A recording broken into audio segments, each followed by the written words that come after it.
Après avoir passé toute une journée dans un lycée, où à chaque coin, on ne pouvait savoir qui était quoi. À chaque coin du lycée, à chaque coin de n'importe quel endroit, à chaque bout de couloir, on ne pouvait savoir qui était quoi, qui était une chimère, qui était une banshee, qui était un loup-garou, qui était un loup, qui était un alpha, ou même qui était un oméga. À chaque coin du lycée, à chaque endroit, à chaque lieu, dans chaque classe, derrière nous, devant nous, à côté de nous, assis près de nous, sur les murs, sur les parois, sur les escaliers, ensemble en train de discuter dans un coin. On ne pouvait savoir qui était quoi, car entouré d'êtres surnaturels, dans une ville telle que Beacon Hills, on ne peut pas tellement comprendre qui sont les gens, et on ne peut ni se fier aux apparences, ni à ce que disent les autres. Il ne savait pas se fier aux apparences, ni même à ce que disaient les autres. Il n'était même pas encore sûr que Lydia était réellement ce qu'elle prétendait être, même pas sûr que Corey soit vraiment ce qu'il prétend être, qu'apparemment Théo serait vraiment ce qu'il prétendait être. Théo serait donc ce que prétendait être Corey. Ils n'en étaient même pas sûrs. Ils étaient même un peu sceptiques à l'idée de savoir que Théo était peut-être la même chose que Corey. Étant sceptique à l'idée de savoir qu'il était peut-être la même chose que Corey, ce qu'il prétendait être, ce qu'il a dit qu'il était, ce qu'il a expliqué qu'il était, étant un peu sceptique sur le fait que seulement une seule personne, étant un loup-garou de niveau alpha, pouvait créer et procréer une meute à lui seul, ils étaient toujours un peu sceptiques, toujours un peu sur leur garde, à l'idée de savoir que dans les couloirs, ils ne savaient pas concrètement qui était quoi, qui était une chimère, qui était une banshee, qui était un loup, qui était un être surnaturel, avait-il des pouvoirs ou non, ou était-ce de simples humains comme Styles, qui était le fils du shérif? Avaient-ils une certaine particularité, les élèves qui les entouraient, ceux qui étaient en cours avec eux, autant derrière que devant, avaient-ils une particularité? Non, ils n'en savaient rien. Mais c'est en les observant chaque jour un peu plus, chaque mois, chaque année, au 3e semestre, au 3e trimestre, des années et des semaines plus tard, qu'ils comprit qu'autour d'eux, ce n'étaient que des simples élèves, qu'ils étaient les seuls à pouvoir avoir un pouvoir quelconque, à pouvoir avoir un pouvoir quelconque, ils en étaient les seuls. Il y avait donc Théo, qui était comme Corey, une chimère. Il y avait Lydia, qui était une banshee, une messagère de la mort, une femme hurlante. Comme elle l'avait dit, ce n'étaient que des surnoms qui ont été inventés et qui ont été écrits pour les livres d'histoire. Mais elle était une banshee, une messagère de la mort. Entre parenthèses, on pouvait l'appeler comme étant une sorcière, mais cela n'était qu'écrit dans les livres d'histoire. Ils n'étaient pas sûrs à 100% de ce qu'ils étaient déjà. Ils savaient qu'ils étaient les élèves d'un lycée, mais ils ne savaient pas que Théo, lui-même, ne le savait pas encore, qu'il était un être surnaturel, un être disposé de deux organismes génétiques. Il ne savait pas qu'il était un être disposé et disposant de deux organismes génétiques différents. Un loup-garou est peut-être un être surnaturel qu'il ne connaît même pas encore, dont il n'a pas encore eu l'explication.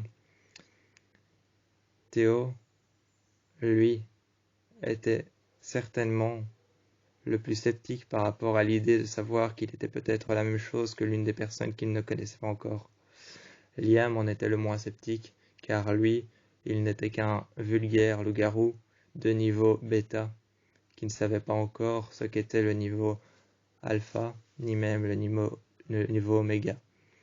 Ne sachant pas tout cela, il était un peu moins sceptique, sachant qu'il était peut-être un loup-garou de niveau bêta, devant arriver au niveau oméga pour pouvoir enfin procréer une meute et arriver au niveau alpha, prendre la relève sur Scott peut-être, mais cela n'y changera rien, il restera ce qu'il est, un loup-garou. Tout comme à côté, Théo, qui reste ce qu'il est, un organisme modifié entre deux ADN, une chimère modifiée entre deux ADN, qui, depuis le début, s'est accaparé le corps d'un loup-garou. Depuis le début, s'est accaparé le corps d'un loup-garou, à travers lequel on a modifié deux ADN génétiques, celle d'un être surnaturel et celle d'un autre être surnaturel, peut-être plus puissant ou moins puissant.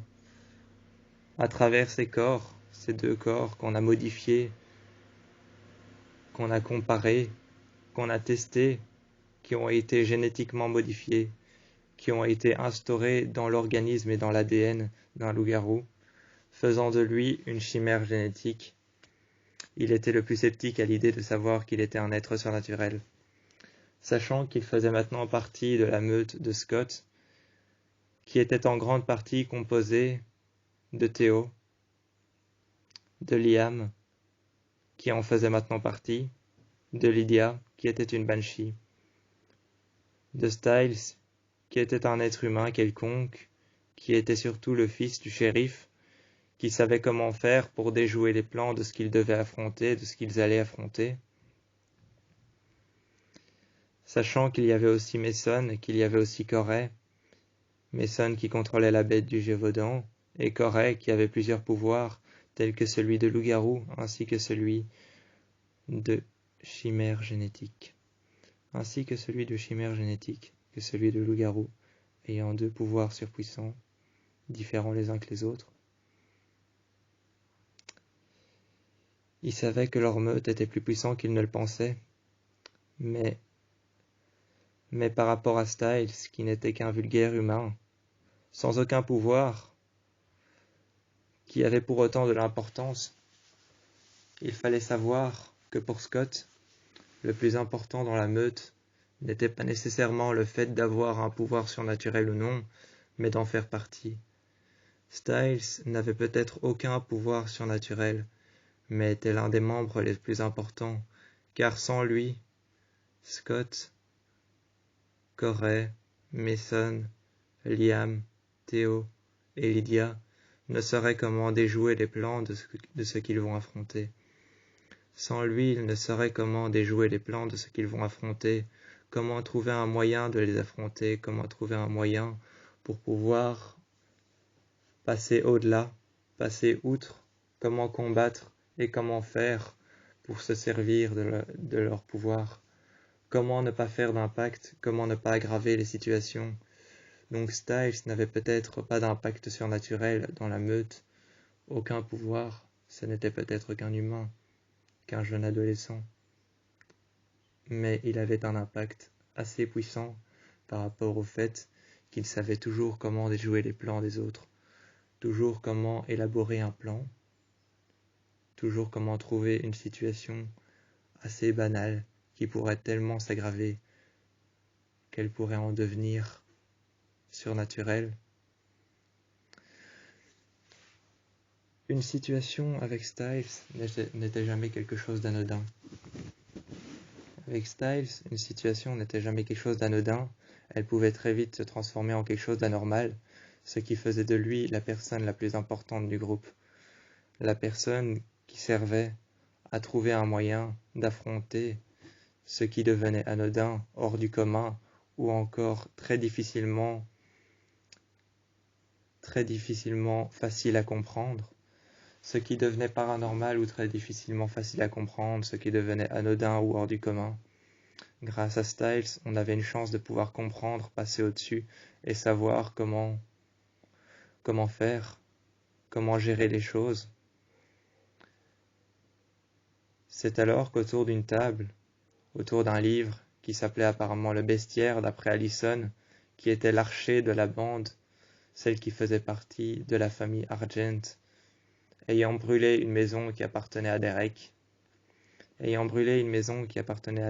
sa maison à lui, dans laquelle sa famille se trouvait bien avant, ayant oublié tout ça, mais ayant enfoui ses secrets les plus sombres à l'intérieur de lui, Derek n'avait qu'une seule chose en tête, se venger de la famille Argent. Mais pour le moins, sachant supporter la présence d'Allison, ce n'était que de Chris et que de Kate qu'il ne supportait pas la présence. Le père et la tante d'Allison.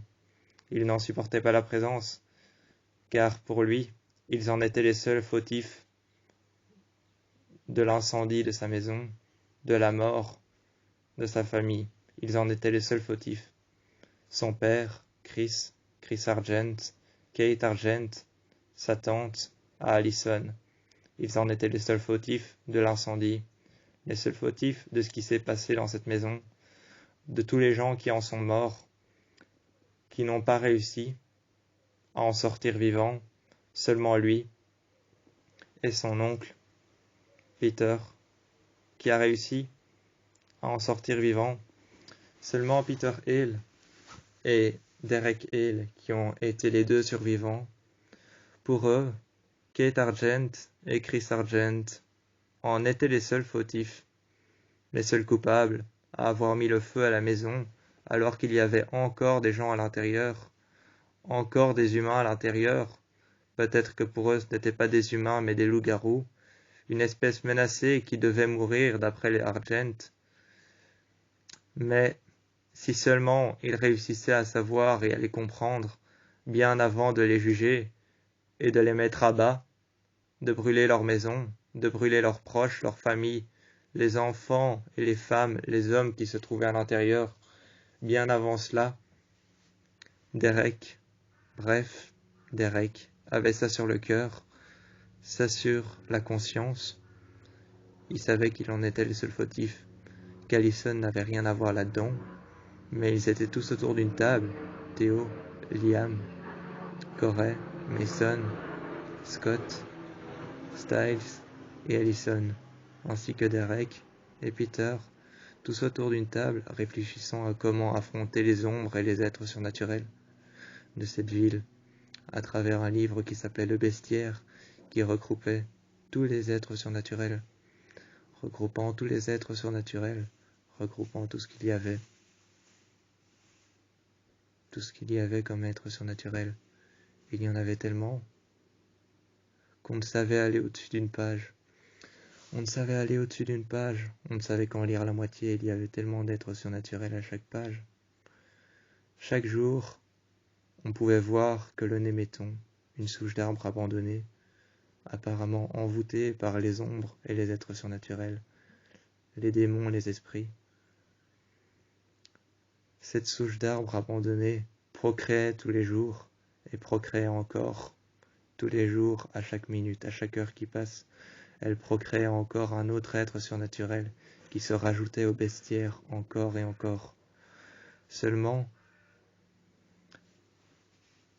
la chose à faire était de faire en sorte que cette ville qui était condamnée à vivre à travers les ténèbres et les ombres des êtres surnaturels, il fallait maintenant trouver un moyen pour pouvoir arrêter de faire en sorte que cette souche abandonnée, sous l'influence des ombres et des êtres surnaturels, arrête de procréer et de créer des êtres surnaturels à chaque minute, à chaque heure et à chaque seconde de la journée.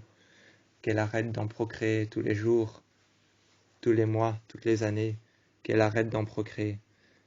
Que cette ville soit enfin libérée de l'influence, de la présence des ombres et des êtres surnaturels. Seulement, comment allait-il faire ça? Avec une femme archer qui savait très bien se servir d'un arc à flèche, qui savait bel et bien tirer sur des cibles, autant la nuit que le jour, autant à l'aveugle qu'avec sa vision en pleine journée, avec ses deux yeux rivés sur la cible, autant à l'aveugle qu'avec les deux yeux rivés sur la cible, en pleine journée autant que la nuit. Elle savait viser juste dans les cibles, avec ses flèches, accrochée à son dos avec son arc qu'elle brandissait le long de son bras, qui faisait toute la largeur de son avant-bras, ainsi que de son bras, de la main jusqu'à l'épaule. De la main jusqu'à l'épaule, elle en tirait la corde, elle en mettait une flèche, et elle atteignait la cible, même les yeux bandés, même les yeux fermés, autant la nuit que le jour, elle gardait les yeux rivés sur la cible. Même à l'aveugle, l'archer de la bande, celle qui détenait l'arc à flèche, celle qui tirait sur les cibles, autant à l'aveugle que les yeux rivés sur la cible, elle savait tirer, elle savait viser juste. Rien ne l'arrêtait. Il y avait Scott, qui, autant la nuit que le jour, savait sentir la présence d'une proie, d'un prédateur, ou de quelque chose qui le menaçait, d'un être surnaturel, et qui savait attaquer aussi vite que son ombre pour pouvoir comprendre tout ce qu'il y avait autour de lui, autant les prédateurs que les proies. Autant les prédateurs que les proies, il savait les attaquer aussi vite que son ombre. Il voyait à travers le noir, il voyait dans le noir, autant la nuit que le jour, autant à l'aveugle que les yeux rivés sur le prédateur ou la proie qui les pourchassait, l'être surnaturel, l'esprit ou le démon, autant à l'aveugle que les yeux rivés sur la proie qu'il poursuivait. Il savait comment faire la nuit et le jour pour pouvoir traquer les proies, les esprits, les démons, les êtres surnaturels et les ombres. Styles, qui autant la nuit que le jour, savait comment déjouer les plans des autres, comment créer des plans pour pouvoir se protéger mutuellement. Il savait comment créer des plans. Lydia, qui savait autant la nuit que le jour comment contrôler ses visions et comment faire passer le message que la mort allait bel et bien frapper quelque part pour tuer quelqu'un et s'en prendre à quelqu'un. Cette équipe-là, qui avait été forgée dans les lycées, qui avait été forgée dans le lycée de Beacon Hills, dans les lycées, dans les longs couloirs interminables, cette équipe qui avait été forgée autour d'une table, près du bestiaire, près du livre fermé sur le côté. Chacun à cette table avait forgé une équipe qui allait maintenant s'attaquer aux ombres, autour d'une émetton, cette souche d'arbre abandonnée, dans lequel juste en dessous se trouve un sanctuaire, déplaçant les êtres surnaturels à travers Beacon Hills. Cette équipe qui avait été forgée, Liam et Théo qui devaient encore se découvrir de ce qu'ils étaient, cette équipe qui avait été forgée devait maintenant s'attaquer aux ombres. Mais Théo et Liam étaient repartis le long de la route. Ils étaient repartis, prenant leur voiture qui était garée, la démarrant, et c'est sur les routes qu'ils réfléchissaient tous les deux à se faire à l'idée qu'ils étaient, Théo, une chimère génétique et modifiée, ainsi que Liam, un loup-garou de niveau bêta qui allait bientôt atteindre le niveau alpha et prendre la relève sur Scott. Il devait encore se faire à l'idée de ça. Il devait encore s'y faire à l'idée. S'imaginer comme étant les membres d'une meute. S'imaginer comme étant les membres d'une meute confrontant les ombres et les êtres surnaturels. Il devait encore se faire à l'idée. Il devait encore se faire à l'idée du fait qu'ils allaient confronter les êtres surnaturels et les ombres. Aller dans des endroits qu'ils ne connaissaient même pas, et qu'ils allaient peut-être rencontrer d'autres choses, d'autres démons, ou peut-être avoir d'autres ennuis qu'ils ne connaissaient même pas. Mais pour autant qu'ils n'étaient pas seuls, ils allaient peut-être bel et bien passer au-dessus des démons, des ombres et des êtres surnaturels. S'étant fait à l'idée, c'est le lendemain qu'ils avaient de nouveau rendez-vous devant le lycée, au pied des escaliers, avec Allison, avec Scott, avec Styles, avec Derek et avec Peter, pour savoir où ils allaient attaquer cette fois-ci, où les ombres allaient attaquer, où les ombres, où les êtres surnaturels allaient attaquer, où est-ce qu'ils allaient attaquer, qui ils allaient attaquer, et où est-ce que Scott, Allison, Styles et Derek allaient se donner rendez-vous pour pouvoir les attaquer eux et faire une confrontation, un combat sans merci, qui allait durer encore et encore.